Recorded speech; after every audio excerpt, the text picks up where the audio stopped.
Greetings Hypenese, my name is HyperHimes, and it's no doubt that I love Pokemon. It's pretty obvious to be honest. But, if there's one Pokemon that I hate amongst the other 800 plus, it's Unown. I'll go into more reasons why I think this abomination of a Pokemon is more trash than Superman 64, Dr. Jekyll and Mr. Hyde for the NES, and E.T. the Extraterrestrial for the Atari all combined into one dumpster pile.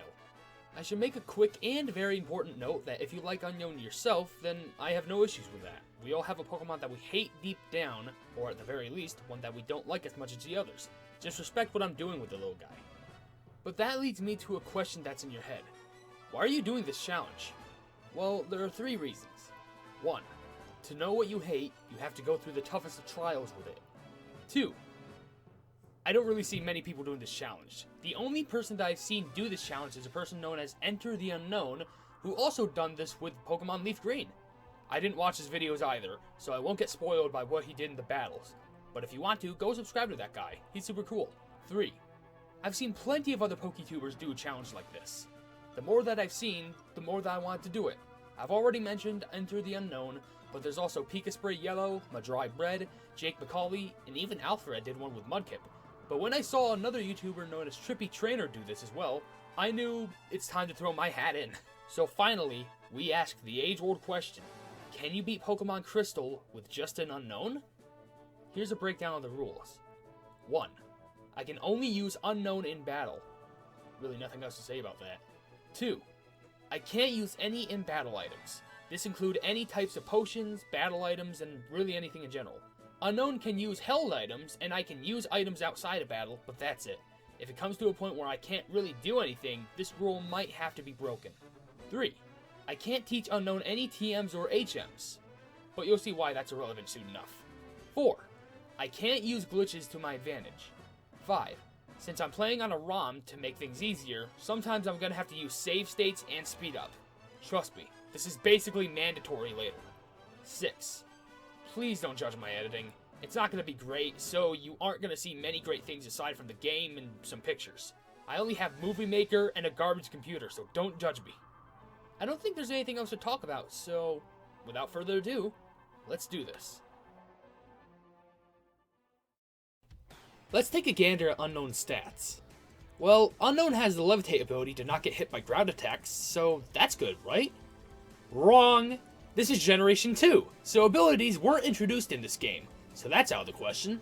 So stat-wise, they aren't really the worst, but they also aren't great as well. We do indeed have 72 attack and special attack, but everything else is at 48. As I look at our strengths and weaknesses, there we go. We resist fighting and psychic, but are weak to bug, ghost, and dark types. Everything else is vanilla. Saying that our moves are limited is like saying the only use for a butter knife is cutting butter. We learn one move. That's it. Nothing else. We can learn a move by TM, which is the same move. No breed moves, no tutor moves, but hey, Unown can learn Psychic. Only in the anime! So we can choose from 26 different Unown. Let me just scratch this off because they can't evolve. For this challenge, I'm going to be using the H Unown because it seems fitting for me. Now, we can finally start playing the game. Starting off, I name myself Hyper. I go to my starter, and I already have a problem. I want an Unown H, not a Q. It took me quite a bit to get an Unown H, like over an hour. Also, I can't check what type of typing my hidden power is until I get in a battle. After getting the correct Unown, I name him Known, because I want him to be known by the others. So let's continue. In Route 29, I encounter a wild Pidgey, so let's test what hidden power truly is. I still can't tell. From what I at least know, it's not electric, ice, or rock because that'd be super effective, but it also can't be grass or fighting because that wouldn't be very effective. For now, it's neutral. I enter Cherry Grove City and the old pleb teaches me the routes of key locations in towns and cities. I go through Route 30 and encounter a wild Hoppip. Speaking of Hoppip, shout out to Trippy Trainer who played this same game with the Hoppip. Anyway, I use hidden power on it and it says it's super effective. That means one thing. If it's not ice, that means I have hidden power fire. This is both good and bad, but to be honest, every hidden power typing has an up and down to it. I then meet Mr. Pokemon and Professor Oak. Mr. Pokemon gives me a mystery egg and then return to my city. But not before Professor Elm warns me about something. What could he be talking about? Walking back to my city, this pleb wearing a mask, a wacky hat, and wearing glasses stops me in my tracks. It doesn't look like it, but trust me on this one. All of a sudden, we start to battle. He sends out a Totodile, and this is where we already have a problem. Fire won't do much against water, so he does way more damage to me than I do to him. Even with a healing berry I picked up and made known to hold, he was still able to defeat me. Luckily, this battle doesn't make you white out, so you can continue on. But instead I wanted to teach him a lesson, so I reset to my last save. Already, I'm grinding to level 9 and fighting him once again. This time, I whoop this mask-wearing pleb's butt. After that whole ordeal, the police were looking into the kid who stole a Totodile from the lab. Who could that be? There's only one person I could think of. Trippy, Trainer, Trey. The professor tells me to do the league challenge, some guy tells me how to catch a Pokemon, I tell my beautiful mother that I'm on a quest. I make it to Violet City, where I aim to beat the gym leader, Faulkner. But of course, I gotta get through the Sprout Tower first. Nothing much is said about this, because since I have HP Fire, and basically nearly every Pokemon here is a Bellsprout, who's a Grass type, this was easy as pie. Now I can face the gym. After dealing with the trainers in there, I face Faulkner. I'm at level 14 at this point, and he sends out a level 7 Pidgey. I use HP Fire, being my only move, and it critical hits the Pidgey, fanning him. Next comes his Pidgeotto, level 9. I use HP Fire once again, and it does about 4/10 of his HP. He goes for Gust, which only does 6 damage to me. Another HP Fire hits him, which he gets down to red. Gust does another 6 damage, and one more HP Fire knocks him out, winning me, and Unown, the Zephyr badge. Oh, and some lab guy gives me the egg from before. Beating the first gym allows me to use Flash. It's not mandatory, but it helps. And I don't have a Pokemon to use it. Luckily, Bellsprout, for some reason, is able to learn Flash, so I catch one and name him TM Lad. After going through a pleb ton of caves, I get to Azalea Town. I meet with Kurt, and he goes down to the Slowpoke well, with me following behind. The Team Rocket grunts aren't so hard to handle considering that I'm a higher level than them, and I save the Slowpoke. I'm now able to fight the Bug-type gym and their gym leader, Bugsy. Considering that they were Bug-type and my HP Fire is super effective, I'll just skip to Bugsy himself. I'm at level 19, and he sends out a level 14 Metapod. Easy kill. I level up as well. He then sends out his level 16 Scyther.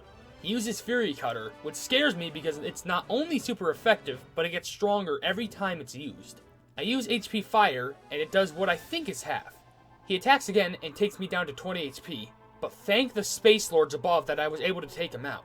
His last Pokemon is a level 14 Kakuna, just as easy as the Metapod, and I get myself the Hive badge. I'm about to leave in glee, but look who stops me. It's Trippy. Dang. Now I have to fight him, and he's stronger. He has a level 12 Ghastly. I get him to the red after using HP Fire. Luckily, he misses the Hypnosis and I take him out. Good start. Next comes a level 14 Zubat. HP Fire takes him to half, and he uses a super effective fight, which apparently only does 10 damage. I then attack again, and take him out. This is going pretty well so far. Then Croconaw comes out. HP Fire only does about 1/10 of his HP. I speed up because it's gonna be slow, but his Water Gun does way too much more. I lose and have to reset. So what do? A nearby shop sells a charcoal which gives fire-type moves more power. I thought, wow, this should power up my HP Fire by a decent amount, so I buy one. So I should be good for this fight, right? His Ghastly licks me and then paralyzes me. Zubat then confuses me and also kills me. I actually did way worse than before. Well, it looks like I'm grinding again. Rematch time. Unown is now at level 25. I use HP Fire on Ghastly and it one-hits. Then Zubat comes out. This also one-hits, but it was also a critical hit, so it makes sense. Now comes this Croconaw. I'm able to take his Water Guns better, and it takes 5 HP Fires to take him out. Take that, Trippy. We continue to Ilex Forest and do the Farfetch puzzle. A bit of it was tricky, but it only took me about 2 minutes to do. We head to Goldenrod City and visit the daycare. The daycare man gives me an odd egg, and I decide to hatch it because I was curious. After a mix of wandering around and grinding for levels, I finally got the egg to hatch into a shiny Igglybuff. I know already that the odd egg has a higher chance to be shiny, but that's still a 14% chance of this happening. I name her Jello. The department store really has nothing much for me, so I just snag up the bicycle and move on.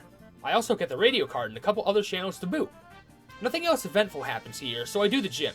The trainers weren't so bad, so let's talk about Whitney. I was scared because of her infamous Miltank. But first, we have to deal with her level 18 Clefairy. Unown, who is also at level 30, uses HP Fire and gets Clefairy to half. She uses Double Slap 4 times, so it really wasn't double. Quadruple Slap? Only 13 damage and another HP Fire takes her out. Now comes Miltank at level 20. HP Fire takes her down to 1/3 of her HP because of a lucky critical hit. Rollout does 5 damage, and 1 more HP Fire is enough to beat the gym leader and award me the Plane Badge. And she won't give it up to me because she's being a crybaby. I understand you lost, but you're a gym leader. Show some dignity, my plebby female friend. Oh, and also I do some gambling. It doesn't go well. I take my frustration out on the available trainers underneath the city and move on. I enter Route 35 and fight a trainer with a Vulpix. It uses Roar and sends out my shiny Igglybuff. I didn't know if this counts as not using Known, so I reset. Yes, I do take her out after I reload my save and also rip through the rest of the trainers. Nothing really interesting happens in the national park, so I'll just skip that park. I ain't doing no contest. I take on the Sudowoodo and go over to the Ruins of Alph to do the puzzle just to respect my boy. By the way, can we just appreciate this terrifying music?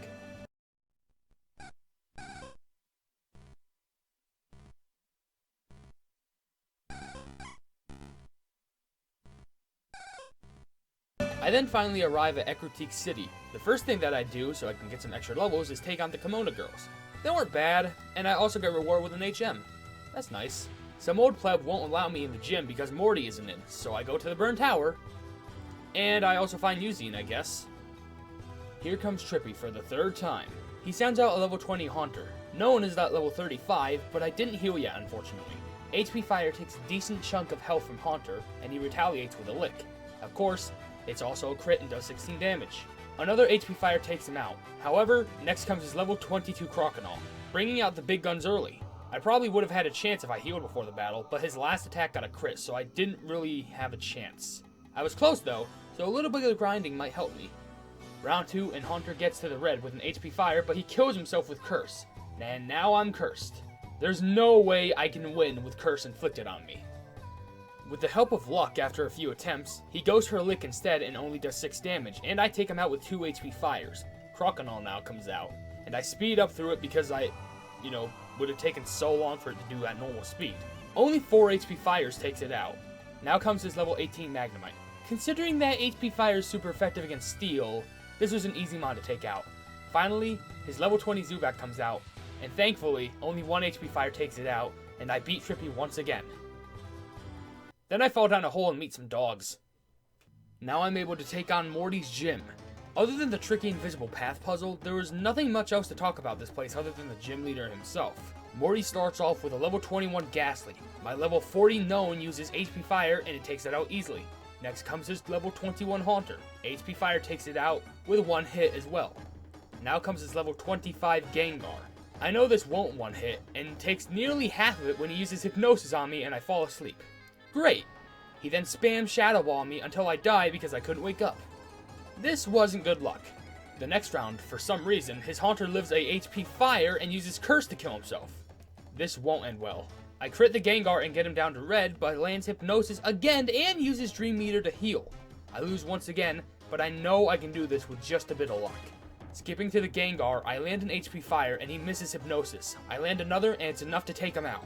Then comes another Haunter at level 21. HP Fire takes it out to the red, and he uses Mean Look. I end him with using a useless critical hit, and I gain the Fog Badge. I go to Route 38 and catch a Tauros so I could have a mon to surf with. I name them Segoy.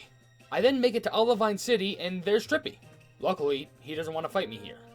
Since Jasmine is at the top of the lighthouse, I go through the lighthouse and meet her. This trainer had a Growlithe and roared my TM lad out. I restored to my last save in case that broke the rules. I find Jasmine tending to a sick Ampharos. She says that there's a pharmacy in Cianwood that could help it, and I offer to help. So now I surf through the waters until I get to Cianwood. In Cianwood City, I noticed that there was another gym there where I could fight Chuck, the fighting type gym leader. Here's how the fight went down. Known as at level 45 as he sends out a level 27 Primeape. HP Fire takes it to half as he uses Leer. Another HP Fire takes it out. His other Pokemon is a Poliwrath, which is strong against my HP Fire. His Surf does more than my HP Fire, and I lose. I don't think I need to grind, I just need some luck. Primate goes down the same with a critical hit to boot, and out comes Poliwrath. He goes for Hypnosis once and it misses, giving me a chance. He uses it again when he's in the red and I fall asleep. But I wake up on the last possible moment and beat Chuck, getting the Storm Badge. Now, onto more important matters. I get the secret potion and go back to Olivine City. With the Ampharos healed, Jasmine can return to the gym and I can fight her. Jasmine is really easy for one reason. Her Pokemon are part Steel, which HP Fire is super effective against. So against my level 46 Unown, her level 30 Magnemite goes down in one shot. She sends out another level 30 Magnemite, and it's the same result. Finally, she sends out her level 35 Steelix, and HP Fire takes him down to about 1/4 of his HP. He goes for an Iron Tail, and he misses, leading to another HP Fire hitting and winning me the bout, and letting me have the Mineral Badge. I go and skedaddle through Mount Mortar so I can reach Mahogany Town. I try to go to the gym, but some guy tells me to go to the Lake of Rage. This guy sells a Slowpoke tail, and I buy it because, who knows, maybe sometime in the future this could be worth $1 million bucks. I then go to the Lake of Rage and fight the red, aka Shiny Gyarados. Instead of defeating him, I go ahead and capture him, at 6 HP. I name him Jet Wash. Then a guy in a cape named Lance wants me to help him with a case of why this lake stuff is going on. Apparently, it's being traced back to Mahogany Town. We go back to the place where I bought the Slowpoke tail, and Lance reveals a secret path! After running around all over the place, I meet the Team Rocket executive who has a bird in his room. He was easy. I get the code and beat up another Team Rocket executive. I get rid of the Electrode, and finally don't have to deal with the Rockets for now. I can move on to Price's gym. Other than the strange puzzle, nothing much to note about this gym either. Similar to Jasmine, his Pokemon are going to be Ice-type, which my HP Fire is super effective against. He sends out a level 27 Steel against my Known, who's at level 51. HP Fire takes nearly half of his HP from him, as Known is hit with an Icy Wind for 6 damage. I hit him again, which hits him down to about yellow HP, and he uses Headbutt and hits me for 8 damage. One more HP Fire takes him out. Next comes out his level 29 Dewgong. HP Fire does nearly half, and I get hit with an Aurora Beam, which does only 14 damage. Another HP Fire gets him to nearly red, and another Aurora Beam does 15 damage this time, but HP Fire finishes him off. His last Pokemon is a level 31 Piloswine, or Piloswine, whatever. HP Fire takes him down to red, and he goes for Mist. It really does nothing, but then gets healed with a Hyper Potion. I hit him twice and take him out. I then get awarded my very own Glacier Badge. Professor Elm then calls me after leaving the gym, telling me that there's trouble in Goldenrod. Well, this can't be good. Before I do anything, I go to Cianwood City to get flies so I can travel around to other places faster. I then go to Goldenrod Tower and make it all the way up to save the director, but it was a ruse. An imposter. A pleb who I actually beat really easily. The real director is underground. But of course, before I can do that, Trippy comes to ruin my day. Let's get this over with. He sends out a level 30 Golbat. Known as level 54 at this point, and HP Fire takes him to half. He then Confuse Rays me, making me hit myself, and then uses Bite, which is super effective. I hit myself again, and he uses Leech Life, which is super effective. I finally hit my HP Fire, but the damage at this point has already been done. His Sneasel at level 32 comes out, but I'm able to one-hit him easily. Then comes out Feraligatr. There's no way I can beat him currently. Even with a cheeky crit, his attacks do too much, and I'm already hurt badly because of Golbat. I try once again, hopefully with better luck this time. Golbat, after being hit with an HP Fire, uses Bite instead, and of course gets a critical hit. HP Fire takes him out though. Sneasel is one hit easily, and I just barely make it past the Feraligatr. His Magnemite is at level 28, and I one-hit him as well. His last Pokemon is a Haunter. Am I able to one-hit him? No. He goes for Shadow Ball, and I lose once again. I try one more time in a speed round. His Golbat confuses me, but I still take him out. Sneasel's a one-hit. Feraligatr only uses Rage and Scary Face, barely doing any damage to me, and I end him. Magnemite is a one-hit as well, and Haunter uses a useless Mean Look, and I beat Trippy once again. Finally, I find the real dictator, and he gives me the card key so I can take out the leader of this scandal. I thought this Rocket executive would have been easy, but his Houndoom is so strong. I need to grind. I grind from level 56 to 65, and finally beat him senseless. Now Team Rocket has been disbanded once again, and the director gives me the clear bell for my troubles. Ice Cave took me about 10 minutes to do, but nothing noteworthy really happened there. I arrive in Blackthorn City and can immediately take on the gym. Claire starts off with a level 37 Dragonair against my level 66 Unown. Hidden Power doesn't even do half, and they paralyze me. Great. Dragon Breath only does 16 HP, but I get paralyzed. Another Dragon Breath hits me, and I'm paralyzed again. HP Fire finally hits, and it luckily gets a critical hit. She sends out another level 37 Dragonair. HP Fire takes it down to barely half again, and I'm at 94 HP. I get hit once again, and I'm paralyzed again. And then a fourth time. And then a fifth time. I legit get so angry and just speed up to kill it at 31 HP. She sends out another level 37 Dragonair, and the norm happens. HP Fire barely does half health, and I just die. What a lucky pleb I am. Claire, you can just, please, Claire, go burn in a fire. Okay, I've calmed down. Obviously, I can't win with luck like this. Instead of going through that entire painful process of explaining again, I'll say if any progress has been made when I've done the gym. I was able to beat her whopping 3 Dragonairs, and I still have 95 HP, but I'm paralyzed. She sends out her ace, a level 40 Kingdra. She uses Surf, and it does a pleb ton of damage. HP Fire only does not even a tenth of its HP. Surf hits again, and I'm paralyzed and can't move. And then I die. I can now see that luck won't benefit me in this battle. Now, in comes probably the most long grinding montage I have ever had to do so far. I also have another strategy. Struggle. It'll do more damage than the HP Fire. After so long, I fight her again at level 75. I got one of my best attempts where I take down her 3 Dragonairs without getting paralyzed by Thunder Wave. Kingdra goes to half health after getting hit, and I manage to live a Surf. I try hitting again, and she heals with a HyperHimes. Luckily, I have more than enough HP to finally take down her Kingdra and beat Claire. This is by far the hardest obstacle in the challenge, but now I can finally get Oh yeah, the Dragon's Den. I have I have 2 questions. 1, why does this exist? And 2, why is Claire doing this? Is she doing this out of, pity? Like, she doesn't want to admit being defeated? I don't know. I do the quote-unquote challenge, and Claire can't believe it. Claire says that even she hasn't been approved, and basically gets roasted by the Master by wanting to tattle to Lance, the better Dragon Master. This snaps her out of her evil trance, and finally, I get the Rising Badge. This is it. The final stretch. All that's left is Victory Road, the Elite Four, and the Champion. But something feels missing. Oh, that's why I was missing. It was Trippy Trainer who wanted to fight me again. This is the final battle between me and Trippy. He starts off with a level 34 Sneasel, and my level 77 Unown comes out. HP Fire one-hits it, being part Ice. His next mon is a Golbat at level 36. HP Fire takes him to red, and he bites me, but it only does 18 damage. Another HP Fire knocks him out.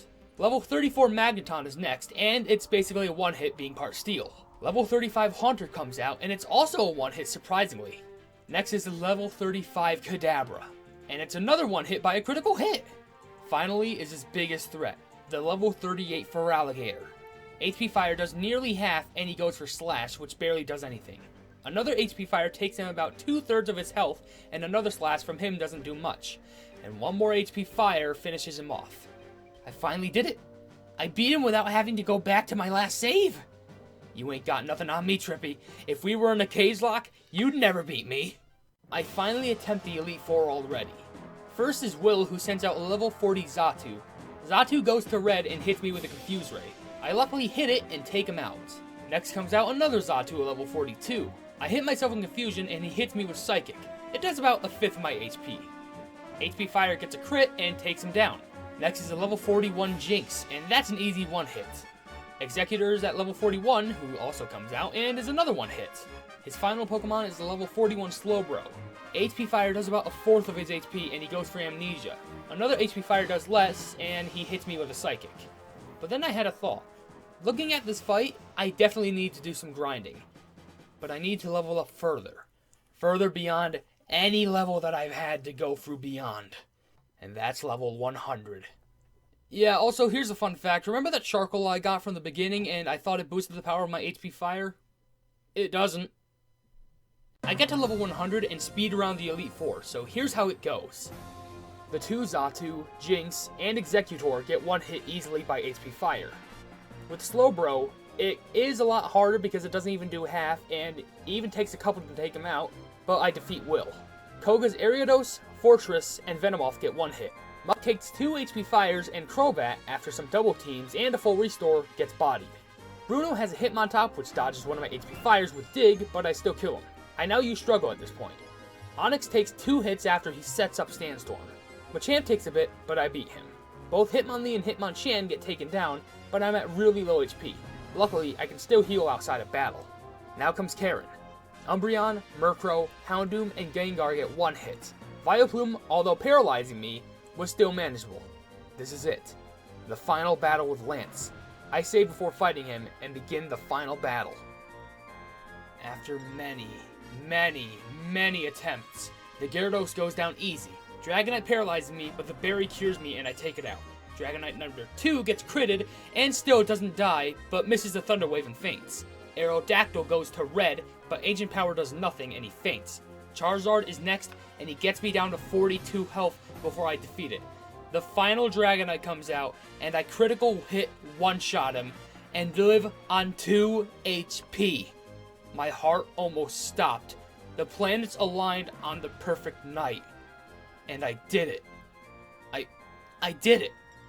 I beat the Johto League with only using an Unown without using any items in battle. So, is it possible to beat Pokemon Gold with only an Unown without using any items in battle? Yes! When I saw those credits, I felt a big weight fall off of me. This video took me insanely long to do. How long, you may ask? Well, when I started this video, the day was August 24th, 2019. Also known as the same day that Trippy Trainer released his video, if it was possible to beat Pokemon Crystal with a Hoppip. That, along with many other videos, inspired me to do a Pokemon challenge myself, and I'm glad I did it. And you know what? I think me and Unown have bonded enough for me to not hate it as much as I have before. Well, maybe not the other 27, but the H ones are the good boys. But honestly, I thank each and every one of you for watching this video. I'd continue, but this has gone on for far long enough. But there is going to be another part in the future. This challenge is not over yet. While we've successfully proved that it was possible to beat Johto with only an Unown, can we do the same with Kanto? That'll have to wait. For now, I thank each and every one of you for watching. If you want to see more challenges like this, then hit the like button and comment on what type of Pokemon challenge video I should do next. Bear in mind that it should probably be a challenge I can do in Generations 1, 2, or 3 because my PC has a hard time using a DS emulator or anything else. But still, subscribe to my YouTube channel for more of the content that I post, and click the bell icon next to the subscribe button so you can receive all of my post notifications on this YouTube channel in the near future. I even have some social media you can follow in the description. But I think that about does it. I can finally end this part of the challenge off. My name is HyperHimes, and I will see you in the next video. Hail the Hypenese!